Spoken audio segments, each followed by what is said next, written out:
Khamenei বলেন, যুক্তরাষ্ট্র সরাসরি যুদ্ধে প্রবেশ করেছে, কারণ তারা মনে করেছিল ইহুদিবাদী শাসন সম্পূর্ণরূপে ধ্বংস হয়ে যাবে। এজন্যই তারা এ যুদ্ধে জড়িয়ে পড়েছে।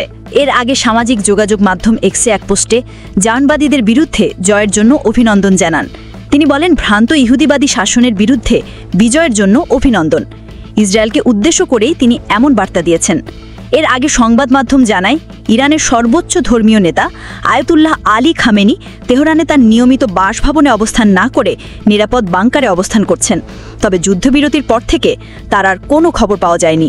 বিবিসি জানিয়েছে, দীর্ঘ এ যুদ্ধে দেশটির পরিবেশ অনেকটাই বদলে গেছে।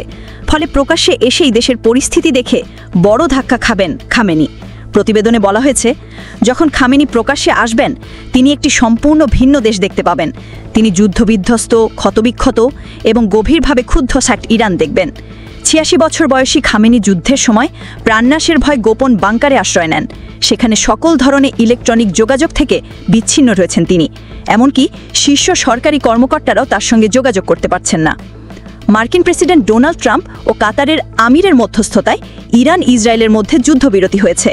তবে ইসরায়েলের প্রধানমন্ত্রী বেনিয়ামিন নেতানিয়াহু খামেনিকে হত্যার সম্ভাবনা পুরোপুরি নাকচ করেননি। যখন তিনি প্রকাশ্যে আসবেন, তখন মৃত্যু ও ধ্বংসের একটি দৃশ্য দেখতে পাবেন। তিনি সম্ভবত রাষ্ট্রীয় টিভিতে দাবি করবেন এই সংঘাতে বিজয়ী হয়েছেন, তবে তিনি নতুন বাস্তবতার মুখোমুখি হবেন।